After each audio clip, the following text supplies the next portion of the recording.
सिद्धार्थ विश्वविद्यालय में 3 दिनों तक आयोजित होने वाले इस भारत नेपाल मैत्री महोत्सव का समापन आज किया गया। इस मौके पर स्थानीय भाजपा सांसद जगदम्बिका पाल, भाजपा जिला अध्यक्ष कन्हैया पासवान और नेपाल राष्ट्र के पूर्व सांसद अभिषेक प्रताप शाह ने शिरकत की और भारत नेपाल के विभिन्न विधाओं में निपुण कलाकारों को प्रमाण पत्र देकर उन्हें सम्मानित किया। उत्तर प्रदेश संस्कृत पर्यटन विभाग द्वारा सिद्धार्थनगर, महाराजगंज, कुशीनगर, श्रावस्ती, बलरामपुर, बहराइच सहित भारत नेपाल सीमा से सटे 8 जनपदों में 29 फरवरी तक इस कार्यक्रम का आयोजन होना है। इस कार्यक्रम के रूपरेखा के बारे में बताते हुए संस्कृत पर्यटन विभाग के सहायक निदेशक राजेश अहिरवार ने बताया कि उत्तर प्रदेश के संस्कृति पर्यटन विभाग के मंत्री जयवीर सिंह के दिशा निर्देश में इस कार्यक्रम का आयोजन भारत नेपाल सीमा पर स्थित उत्तर प्रदेश के 8 जनपदों में किया जा रहा है।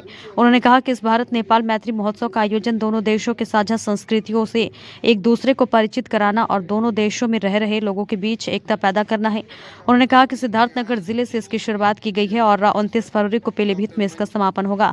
उन्होंने कहा कि सिद्धार्थनगर जिले में आयोजित 3 दिनों तक चलने वाले इस मैत्री महोत्सव में दोनों देशों के कलाकार हिस्सा ले रहे हैं। दोनों देशों के कलाकार अपने अपने माटी से जुड़ी कल्चरल एक्टिविटीज से लोगों को परिचित करा रहे हैं। उन्होंने कहा कि यहां पर आयोजित होने वाले दोनों देशों के फैशन शो और अन्य सांस्कृतिक कार्यक्रमों को लोगों ने काफी सराहना की है। कार्यक्रम के समापन अवसर पर आए स्थानीय सांसद जगदम्बिका पाल ने कहा कि आज पूरा विश्व भारत की तरफ देख रहा है। आज भारत नेपाल सीमा के सिद्धार्थनगर जिले में भारत नेपाल मैत्री महोत्सव का आयोजन इस बात का प्रमाण है कि दोनों देशों की संस्कृतियों कितनी मिलती है और भारत और नेपाल के बीच रोटी बेटी का रिश्ता है। उन्होंने कहा कि आज पर्यटन और संस्कृति विभाग के इस आयोजन का मकसद यही है कि दोनों देशों के लोग एक दूसरे के और करीब आए और हमेशा से भारत नेपाल के जो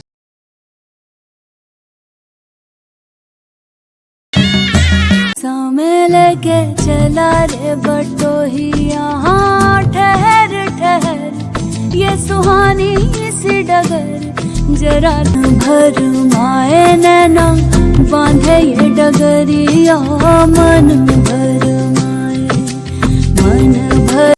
भारत नेपाल मैत्री महोत्सव का शुभारंभ 9 फरवरी को सिद्धार्थ विश्वविद्यालय सिद्धार्थनगर से हुआ है और भारत नेपाल मैत्री महोत्सव हमारे प्रदेश के जो 9 सीमावर्ती जनपद हैं और सभी जनपदों में मनाया जाएगा।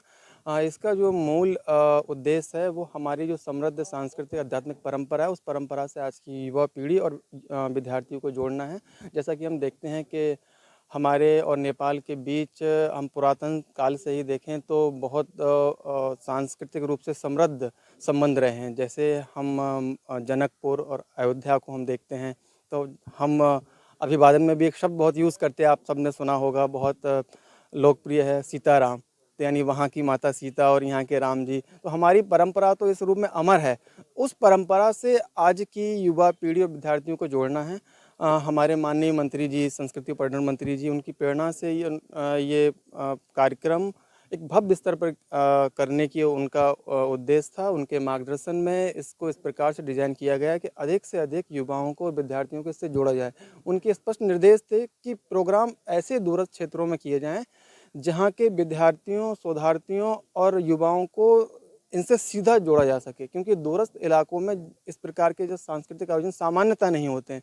जब उन तक इस प्रकार के कार्यक्रमों के माध्यम से अब वो अपनी संस्कृति को जानेंगे, उससे जुड़ेंगे, तो जैसे जैसे हमारी संस्कृति समृद्ध होगी उसके अनुरूप हमारे युवा और हमारा देश प्रदेश भी समृद्धता की और बहुत तेज़ी से अग्रसर हो। क्यों इसका आयोजन? देखिए, नेपाल हमारा पड़ोसी राष्ट्र है, न केवल मित्र राष्ट्र है। नेपाल से भारत का हमेशा रोटी बेटी का संबंध रहा है।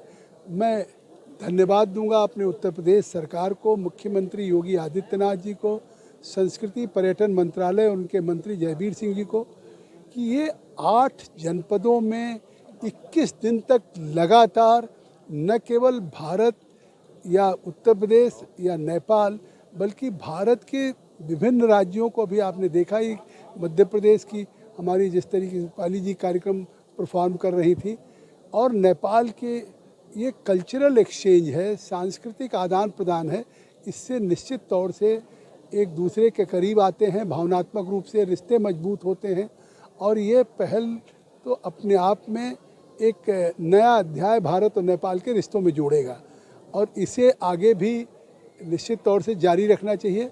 और इसमें मुझे लगता है कि अगले सालों से हमारा प्रयास होगा कि हमारे नेपाल के मित्र राष्ट्र के मंत्रीगण आएँ, सांसदगण आएँ और उत्तर प्रदेश के भी मुख्यमंत्री जी, मंत्रीगण सभी इन कार्यक्रमों, क्योंकि जिस तरह से संस्कृति विभाग ने पहल किया, मैं उनके कमिश्नर मुकेश मिश्राम जी को भी धन्यवाद देना चाहूँ।